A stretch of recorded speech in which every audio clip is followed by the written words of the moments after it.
নিবনুৱা সমস্যা সমাধানত কিমান সফল চৰকাৰ ৰাজ্যত বৰ্তমানলৈকে কিমান নিবনুৱা আছে 2025 চনৰ ফেব্ৰুৱাৰী মাহলৈ মুঠ পঞ্জীভূত নিবনুৱাৰ সংখ্যা 28,64,784 গৰাকী পুৰুষ 58% আৰু মহিলা 42% চৰকাৰী পঞ্জীভূত নিবনুৱাৰ ভিতৰত উচ্চতৰ মাধ্যমিক উত্তীৰ্ণ 12,07,977 গৰাকী স্নাতক উত্তীৰ্ণ 6,90,069 গৰাকী আৰু স্নাতকোত্তৰ উত্তীৰ্ণ 99,989 গৰাকী ঔদ্যোগিক কাৰিকৰী প্ৰশিক্ষণপ্ৰাপ্ত 13,397 গৰাকী নিবনুৱা আছে ৰাজ্যৰ নিয়োগ বিনিময় কেন্দ্ৰসমূহত নতুনকৈ হোৱা নিবনুৱা পঞ্জীয়ন ব্যৱস্থাত প্ৰকাশ পাইছে এই ভয়ংকৰ তথ্য চৰকাৰী তথ্য অনুসৰি নিবনুৱা পঞ্জীয়নৰ শীৰ্ষত গুৱাহাটীত পঞ্জীভূত নিবনুৱাৰ সংখ্যা 2,62,000 দ্বিতীয় স্থানত নগাঁৱত আছে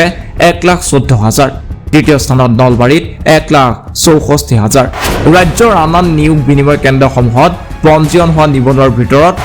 যোৰহাটত 1,21,000 লখিমপুৰত 1,36,000 বঙাইগাঁৱত 79,000 বৰপেটাত 69,000 ডিব্ৰুগড়ত 71,000 গোলাঘাটত 43,000 গোৱালপাৰাত 66 লাখ কোকৰাঝাৰত 76 লাখ মঙলদৈত 91,000 হাইলাকান্দিত 55,000 শ্ৰীভূমিত 43,000 মৰিগাঁৱত 54,000 শিৱসাগৰত 92,000 তেজপুৰত 87,000 তিনিচুকীয়াত 32,000 ডিগবৈত 26,000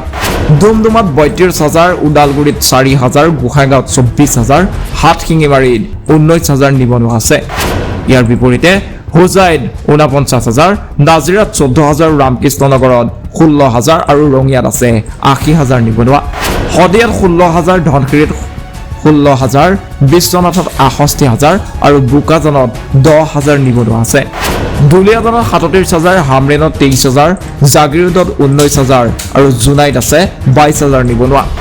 একেদৰে কলিয়াবৰত 33,000 মাজুলীত 27,000 মৰাণহাটত 34,000 নামৰূপত আছে 15,000 ইয়াৰ বিপৰীতে পাথৰকান্দিত 27,000 আৰু সোণাৰীত আছে 77,000 নিবনুৱা নিউজ ডেস্ক ৰিপৰ্ট এনি টক্স